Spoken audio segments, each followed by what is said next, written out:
Assalamualaikum warahmatullahi wabarakatuh. Pamirsa sabekrebar YouTube Mang Cecep Goro Bacep anu satiasa tuhu manco di mana wae ayana. Dina dangat ayana urang neraskeun hanca dongeng Sirot Jelema Gaib bagian ka-30 genap. Ieu yasana Bapa Ka Sukarna. Sata acan dipedar ieu dongengna sakumaha biasa ngahaturkeun rebu nuhun laksa ketika bingahan ka anu tos satiasa tuhu manco momen ngalai kana ieu dongeng-dongeng Mang Cecep Goro Bacep. Mudah-mudahan eta kasayan dibales ku Gusti Anu Maha Suci. Amin ya Allah ya Robbal alamin. Sumangga supados teu nyangkolong teuing kana waktos wilujeng ngadangukeun.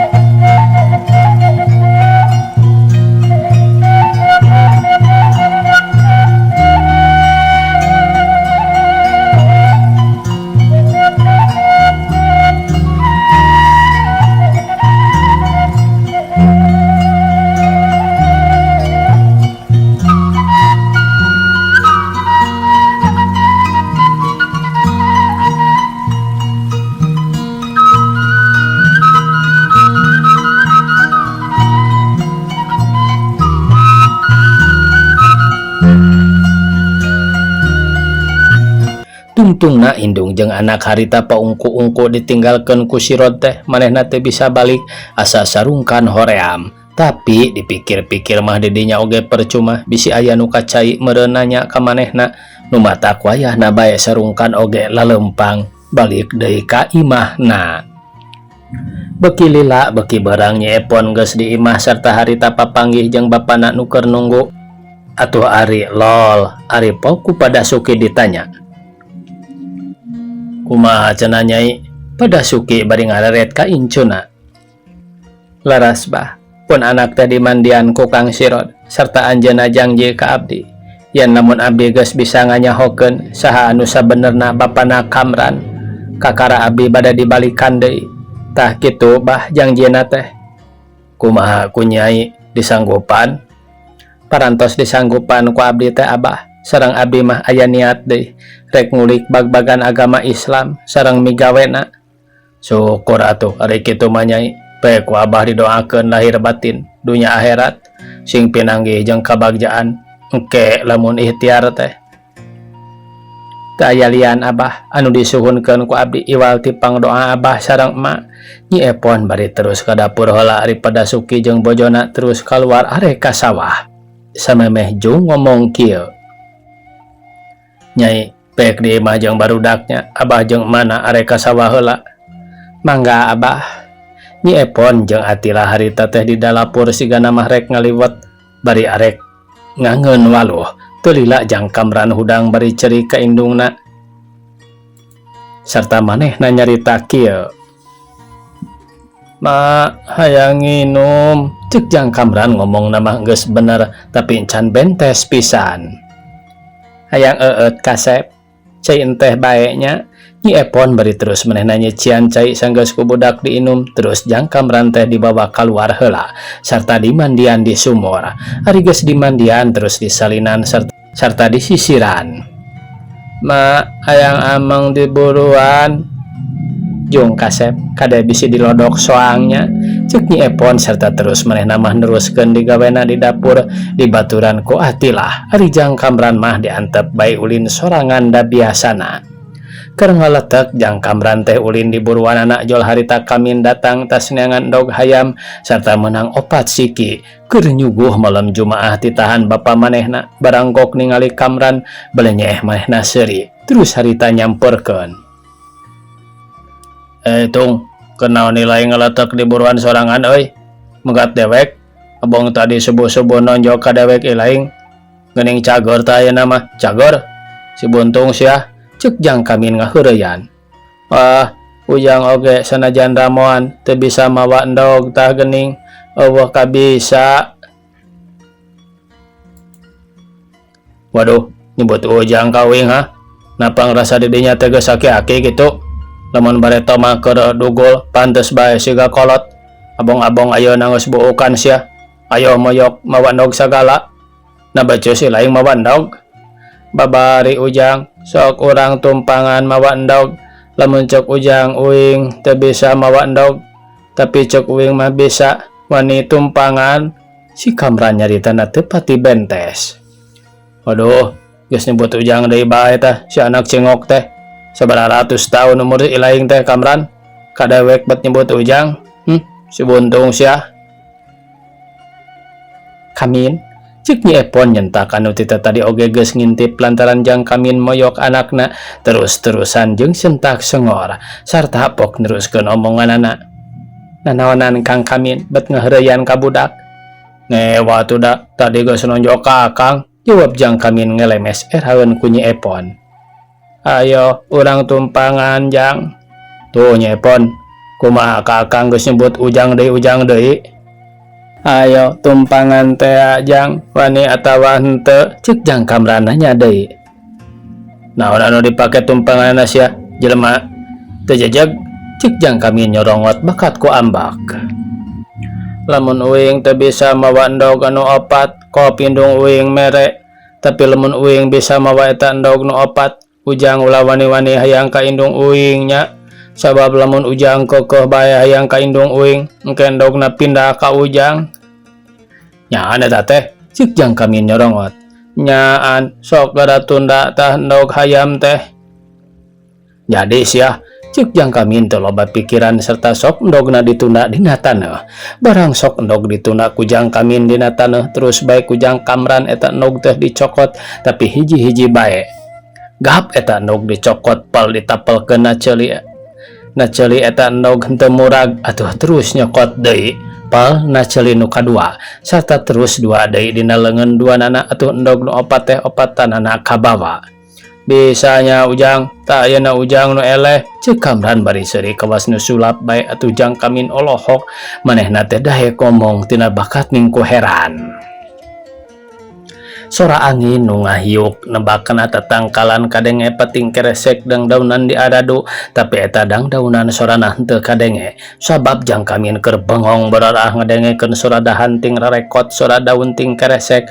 Manehna jongjon olohok melong endog anu rimbil dina ceulina si Kamran anu dipake bengong sabab eta endog berat nah bet napelna ceuli. Ari nu dina leungeun mah manehna teu jadi heran sabab ibarat ditanggeuy jadi pantos mun teu murag. Tapi ari anu napel dina daun ceuli Kamran eta mah teu kaharti kawas aya nu nyekelan sabab eta endog eusi jeung yakin teu diacian. Ayo ujang rek taluk atawa moal, cek Jang Kamran balelol nyaritana teh.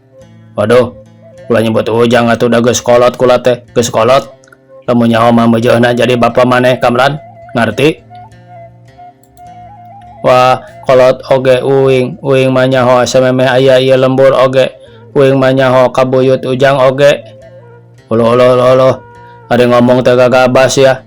Maka jeung nyebutkeun nyaho samemeh aya lembur. Na sabaraha taun umur si laing teh Kamran? Saingat uing lilana mah. 4 tahun paling oge. Kadiekeun teh endog teh Kamran. Ujang, tapi sakuanya ku ujang ngara teh hese mawana. Cek Jang Kamran bari nyampurkeun serta neruskeun omonganana. Sok bukakeun tah kantong calanana teh ujang.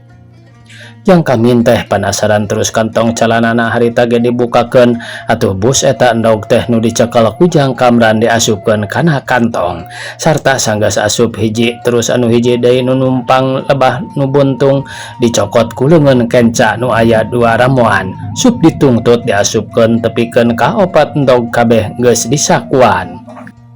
Geus asup kabeh nya ujang ti ayeuna kahareup ujang teu meunang mikahayang deui ka indung kuringnya sabab tumpanganana eleh.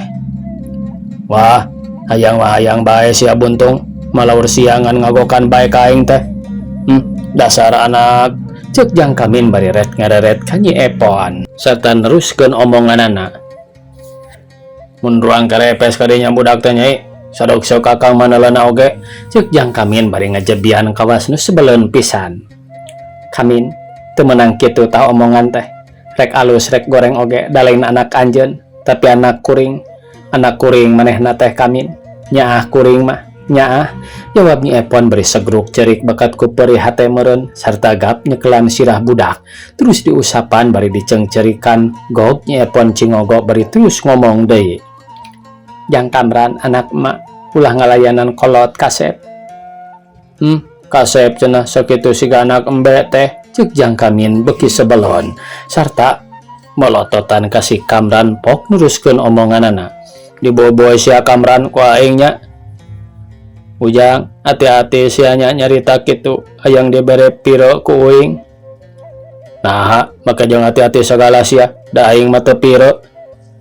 Kamin, ulah nyentak ka anak kuring. Naon dosana anak kuring teh? Ieu pon riwih rawah. Kuring mah rek naon-naon kasih Kamran teh nyai. Asal nyai bae daek dikawin ku kuring. Lamun nyai daek, kuring rek mikanya, lamun nyai embung tetep ku kuring. Rek digogoreng, ayo mending mana?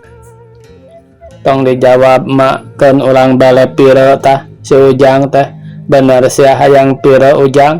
Ceuk Jang Kamran tarik pisan. Henteu. Ceuk hiji sora tarik deui atuh sararea maning ngarenjag aya nu nembalan teh sarta marali ka tukang. Ari breh Bah Jamil anu harita ngomong teh keur diiring ku si Tihul jeung si Kewen budina jamotrot baeud. Nanaonan sia Kamin pasia jeung budak leutik ha? Lain dititandingan dog hayam ku aing teh.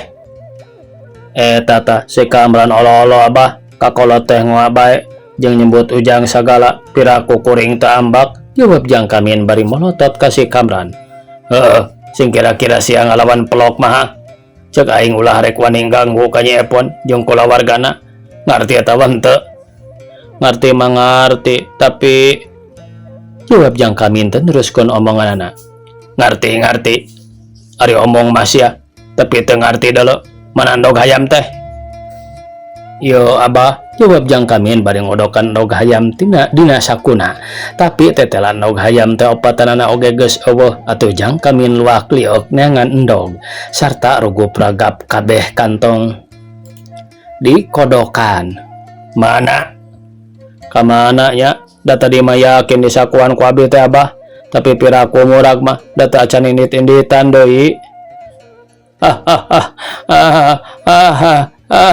Si Ujang leungit endog geus dibawa ku uing diempihan Ujang ngan tinggal ieu bae ieu piro hayang piro Ujang teh. Ampun, da pangampura bae kulan kun anak teh ulah dipasihan piro sawios endog mah nyanggakeun bae. Ceuk Bah Jamil bari nyembah ka Jang Kamran atuh sararea alohok.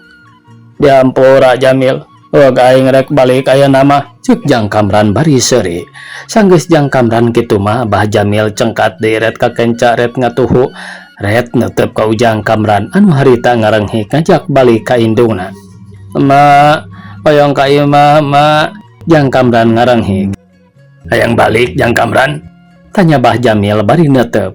Nya aki, jawab Jang Kamran bari lupa-lewe ceurik. Jong atuh hayang balik mah Ujang. Nyai, bawa balik atuh murang kalih teh.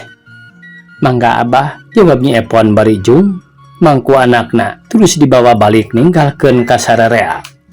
Bah, cing ulang ngerakeun atuh hirup teh. Jang Kamin bari jebi keheuleun ka bapana. Na kumaha kitu? Eta budak buntung make disembah sagala. Dasar boga kolot teh ngerakeun. Goblok sia mah Kamin. Aing mah tibatan boga anak piro. Dicekek ku jin leuwih hade aing nyembah deuleu. Na teu nyaho anu pasia jeung si laing teh saha ha? Nyaho atawa henteu?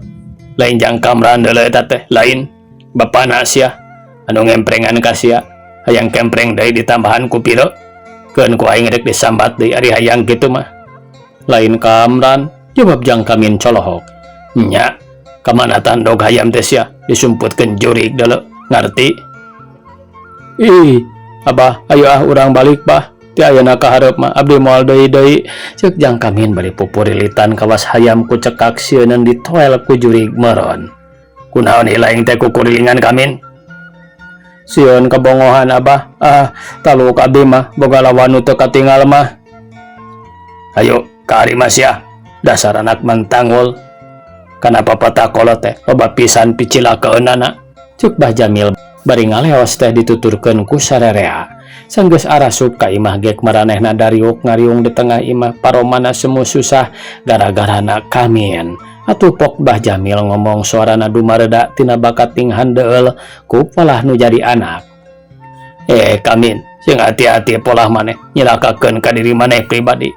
Tangtu lamun maneh gering kolotna ka bawa-bawa nu matak diseret ieu. Maneh teu meunang sompral ieu aing anak Abah. Sabab terus terang baik pangarti Abah can tepi pikeun ngalawan nu kitu. Bah, nah kapungkur mah Abah teh janten gegedugna di ieu daerah teh. Nah ari ayeuna teu mampu Abah. Cuk Siti Hul hayang nyaho. Barang ditanya kitu mah Bah Jamil meni ngaharuk henteu bisa ngajawab gawena teh tungkul bae siga aya nu dipikir. Atuh kabeh hareraneun jeung hayang geura nyahoeun naon anu sabenerna nu dipikir ku Bah Jamil. Bah, nah kapungkur mah dedema teu demi teh talu ka Abah, tapi ari ayeuna bet ngarewaeun. Kunaon eta teh Abah? Ceuk si kewen hayang nyahoeun deui. Lantaran pada ngarentok Bah Jamil narik napasna bari terus sumandar, ku kitu teh mah pantas. Sabab manehna sorangan ayeuna geus rumasa. Yen dina ngulik pangarti waktu nyiar pangabisa kurang cocok jeung didikan anu mangpaat di dunya kitu deui keur di akhirat. Atuh pok bae ngajawab sorana teh dumareda. Kewen tihul baheula Abah teh mampu ngusir setan jeung dedemit nu ngagogoh ieu tempat. Kitu ceuk hate ilaing lamun ningali dewek teh. Padahal nu sabenerna dewek teh teu mampu pisan, tapi talu ka dedemit anu ngagogoh di dieu. Seolah-olah dewek teh jadi bujangna manehna. Tah eta waktu ayeuna sanggeus dewek di bejaan. Yen kalakuan dewek teh teu cocok jeung katerangan, sabab nu wajib disembah angin Gusti Allah bae. Ari dewek salah pisan bet nyembah teh ka siluman anu ngagogoh di dieu. Atuh puguh ceuk saliwat dewek teh siga nu mampu, sabab wawuh jeung nu kitu. Tapi sanyanyana sanggeus diri dewek gondok kakara kaharti pisan sabenerna dewek teh salah. Buktina eta gondok teh anu napelkeun ka dewek nya dedemit nu di dieu. Atuh dewek teu bisa minta tulung ka manehna. Najan ceurik bijil getih tibatan gondok leungit mah kalah ka nambahan nyeri lantaran suku teh gempor. Tah kitu geuning buktina ku ari lalaing ka saksi. Ayeuna Abah geus sadar yen anu bener mah sirod cacakan sirod manusia. Tapi lantaran manehna tetap iman teh kuat, teu galideur aya undur, teu ngaleok aya angin. Sakali maca syahadat manehna tetap percaya kana rukunna syahadat anu cenah ceuk sirod mah lobana 4 perkara. Nu kahijina netepkeun kana zat Allah Ta'ala anu jumeneng ku anjeun. Nu kaduana netepkeun ka sifat Allah Ta'ala atawa anu kawasa. Nu katiluna netepkeun ka af'al Allah Ta'ala atawa anu midamel sareng kalawan kersana. Ari kaopat netepkeun kabeneran Rasulullah sallallahu alaihi wasallam. Tah kitu ceuk sirod mah atuh Abah teh ngahulang lantaran teu nyaho teh teu beda ti monyet bae nu ngagugulung kalapa. Saban usik teh syahadat tapi teu nyaho hartina. Komo deui jeung rukuna asa jajauheun teuing. Atuh Abah teh nalangsa barang ngadenge ti sirod. Hartina anu dibaca saban usik ku Abah teh. Komo waktu kujang sirod diterangkeun rukun Islam nu 5 perkara teh sarta dikupas hartina jeung dikupas mangpaatna. Atuh Abah teh colohok lir nu sare karek hudang balideg jeung hareugeun lantaran rumasa salah. Ari macana syahadat, ari nyembah ka si anu ngagogo di loa. Lamun ras waktu geus burit lain gancang salat maghrib, tapi kalah nendendog di saban-saban nu sanget. Ari subuh ngan ngulinting neangan anu disuguh sugan bae ngabejaan. Tah kitu gawe Abah teh nu dituturkeun ku maneh beurang peuting nu diuji iwal ti mikiran eta. Upama bulan puasa urang teh tara puasa teu cara boga panyakit waktu Siti Hul keur gondok. Abah teh ngosongkeun beteung 3 poe 3 peuting. Hayang manggihan ubarna, tapi tibatan cager mah kala gondokna teh pindah ngagayotna bohong Abah. Betaheun teu indit-indit. Lamun urang boga milik, bet siga nu cadu bae tara daek mikeun jakat. Sabab ceuk hate urang mah tibatan jeung mikeun jakat mending oge dibarere ngarah ngeunah ngahakana tibatan mere ka batur mending ge urang dibere cenah kakayaan urang naon salahna sumputkeun nu matak pantes teu boga sabab gawe teh ngandalkeun kana pamere ti batur tapi embung barang gawe komo deui munggah haji cenah mah ka Baitullah abah teu mikir-mikir teu ingat-ingat acaan eukeur mah sagala eueuh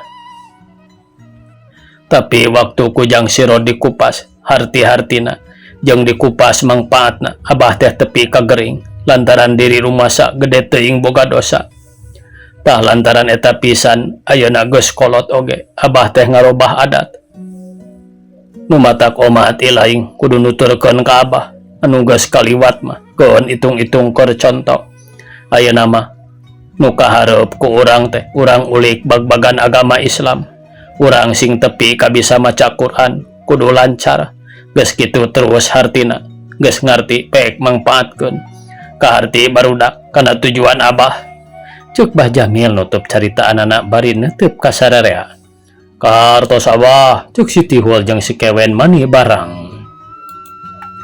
ari maneh kumaha kamin ngarti abah ngan cuk jang kamin teu terus nyaritana teh ngan kumaha anu dimaksud ku maneh teh kamin ngan eta abah ari anu dipuit ku abah ti heula goreng kitu nah make nanya kitu kamin eta bae segana teh rek dipiceun ari kitu mah oh kitu sangkaan maneh teh ya kamin ku urang teh kudu teangan katerangan nu bener tah lamun urang geus manggih katerangan nu bener kakara ku urang pikir nah laku lampah urang nu ti heula teh bener atawa teu bener pisan pek rasakeun jeung kudu lenyepan pisan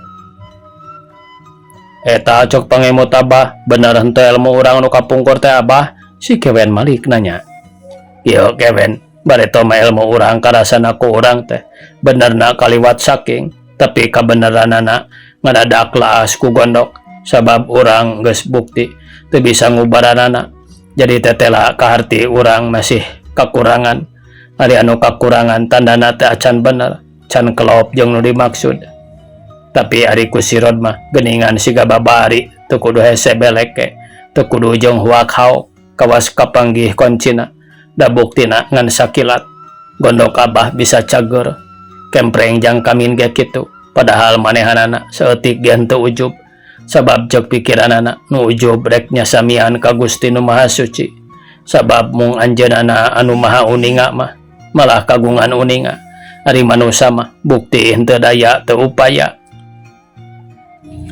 jadi pikeun diri sirod patokanana kapanggih urang teh kagungan Gusti atuh yakin geringna atawa cagerna pisan eta Gusti nu kagungan urang darma katerapan atuh mun katerap gering urang tong aral subaha tapi kudu ikhtiaran datang tu aya ubarna cenah henteu cager bae keundak kagungan anjeunna atuh lamun urang cager omat kudu nganuhunkeun nya kanu kagunganana tah lebah dieu karasa benerna pikiran sirod ku abah kaharti pisan jadi pikeun diri urang ayeuna geus waktuna lamun urang sakola mah geus naek ka kelas 2 pengajaran kelas 1 lain goreng tapi alus ngan ayeuna urang tempuh pengajaran kelas 2 ngarah leuwih alus pisan tibatan kelas 1 mah ngan omat keur diri urang ulah hayang boga alus lantaran kagungan Gusti manusia mah kena robah lamun ayeuna keur alus isukan mah boa goreng jadi tetela ilmu teh beuki ditu beuki rea matak lieur anu ngulik nu matak sangkan teu lieur geura baca bae Quran sarta hartikeun sakali didinya pituduh wungkul anu kacida mundalkeun pikeun hirup diri urang di dunya jeung di akhirat lamun urang geus harti kudu terus mangpaatkeun ka harti Kewen Tihul naon sababna abah alus mah teu matih atuh cuk si Tihul beuki panasaran bae sigana teh sabab urang salah Tihul bat muhid ka hiji makhluk anu sanyana cek sirod mah makhluk teu kasebut mulia ari nu mulia mah anging manusia nah urang make butuh ka manehna padahal anu sanyana mah manehna butuh ku urang sabab urang makhluk mulia. Nah tu urang teh make eleh ku manehna Abah, si Kewen ngilu nanya. Lain eleh tapi kagoda, sanggeus kagoda urang teh ngilu apan. Ari geus milu kanu kitu hartina salah, lamun salah tangtu bae buahna oge salah, atawa hiji karugian anu kacida gedena keur urang di dunya sareng akhirat. Sabab urang geus milih jalan anu salah, hartina milih jalan anu kotor. Kulantaran diri urang kotor, tangtu bae anu diamalkeun ku urang teh sanajan doa naon oge moal mati sabab diri urangna kotor. Ari sirod bersih Abah, si Tihul nanya deui. Bersih cek Abah mah. Naon cirina bersih? Sabab sirod nyegah hiji laku lampah anu dilarang ku Allah serta ngalakukeun segala rupa anu diparentahkeun ku Gusti Allah. Ku urang bisa karasa naon anu dilakonan ku urang. Ngan ukur hayang ngabinasa ka sirod, tapi ku manehna dibalas ku kahadean. Sarta manehna nuduhkeun ka urang jalan mana anu hade teh. Buktina ayeuna sajabana ti geus mere jalan ka urang sangkan nuju kana kabagjaan hirup dunya akhirat teh. Oge ngubaran urang tepi kacagerna pisan. Hartina pangarti manehna nyaluhur nyamati lantaran dirina bersih. Tah kabersihan jeung amal ibadahna anu ku urang kudu diturut teh Tihul lantaran eta anu ngabagjakeun hirupna sirod. Naon sababna Abah dedemit teu waranion ka sirod mah. Nah ari ka urang meningwa pisan sigana teh. Cek si Kewen hayang nyaho. Tah di dia oge urang kudu ngarti anu karitu teh geus dilaknat ku Allah lantaran nonggongan ka anjeunna. Atuh tangtu manehna neangan batur da mung goreng sorangan nya ngagodaan ka urang sina milih jalan anu dilarang ku Allah. Ari geus milih kadinya urang teh ti gurawil geuning teu beda ti manuk anu kena ku leget beuki motah beuki teu bisa usik malik. Ari sirod ngubaran urang naon jampena Abah meuni mati-mati teuing nya. Tah eta anu ku urang kudu diulik teh. Nu matak cek Abah oge ti ayeuna ka hareup mah urang teh geus naek kelas, lamun sakola teh mah ganti pangajaran anyar. Urang diajar maca Quran sing tepikeun kalancarna urang ulik hartina. Lamun geus ngarti urang mangpaatkeun. Malah cek sirod mah lamun diri urang geus kuat anu artina geus bersih serta urang bisa ngoreh jenengan-jenenganana anu kagungan bumi langit sareng saeusina kabeh. Didinya urang teh beuki luhur mun sakola teh mah jeung beuki luhur pangajaranana serta beuki gede deui gogodana. Jadi hese geuning sangkan urang hirup teu nemu jeung kabagjaan dunya akhirat mah Kewen. Sabab hirup urang di dunya teu boleh babarengan jeung nafsu. Tah nafsu eta anu ku urang kudu dilesan teh. Sangkan ulah nafsu kana jalan kagorengan, tapi kudu nafsu kana jalan kahadean. Hartina kudu ngalawan goreng pikeun nyokot anu hade. Sigana mah moal aya tamatna Kewen nyaritakeun nu kitu mah. Ayeuna mah geus bae kalakuan model si Kamin mah teu perlu diturutan, malah kudu disingkahan. Geus ayeuna mah urang leureuh heula bae nya. Engke lamun datang deui sirod urang teruskeun ngelmu mah cik Bah Jamil bari sup ka anggona golehe sare. Tengah poe harita teh panasna maninong toreng mun nincak taneuh nerep-tep. Nya kitu di sawah oge nu maracul geus areureun sarta caricing ngiuhan marilihan nu tariis. Aya handapeun kalapa saware handapeun awi. Malah mah Bapa Dasuki jeung bojona di saraung ngareureuhkeun cape heula. Bari netep pasawahan nu mayakpak ku cai lolobana tas diangler. Abahna kuring mabat nalangsa ari ras ku budak. Na kumaha kitu jawab salakina bari ngemalik. Eta bae sigana teh saban poe teh aya deui gawena ngan ngahulang jeung ngahulang bae. Mata kuatir katingalina teh kudu kumaha atuh ngakalanana sangkan Nyi Epon gumbira saperti sasari. Di mana bisa ngubaran da lain ubaraneun urang ngarti mana atawa henteu. Ngarti ari sababna mah ngan nya eta atuh budak teh bet kitu bae. Ayeuna mah kieu bae atuh mana lantaran tetela anak urang nguyung bae serta nu jadi sababna ngerasa kaduhung kasulap ku hiji makhluk anu sarupa jeung Sirod sarta tepikeun kaboga anak tah eta meureun anu ngajadikeun nguyung teh lain nya kitu ayeuna kumaha pilakuan urang keur ngajait anak urang kieu mana anak urang geus gumbiraeun waktu Sirod nyebutkeun rek balik deui ngawin ka anak urang teh tah didinya oge ku urang geus kaharti anu jadi pokok pangkal nama ayangan balik deui ka Sirod pang manehna nguyung teh tapi kagumbiraan manehna leungit deui sanggeus Sirod menta supaya manehna bisa nyaho sebener-benerna eta makhluk di mana bisa nyaho abahna lantaran itu mah makhluk halus lain anu teu kadeuleu ku urang nah make kudu nyaho sagala nya eta soal ieuna anu teu kaharti teh nah make ngajurung-jurung ka anak urang kudu kitu nah ari Sirod nyahoon kitu ayeuna mah urang serenkeun bae atuh ka Abah Jamil hayang nyaho kumaha putusan manehanana ceuk bojona bari terus ngajak balik harita Bapak Jasuki jeung bojona terus balik tak barang datang ka imahna kasampaknya epon aya keur diuk maneh nyarande kana tihang tengah imah ari sukuna waktosna kabujang saya pamirsa sakitu nu tiasa kapihatur wassalamualaikum warahmatullahi wabarakatuh.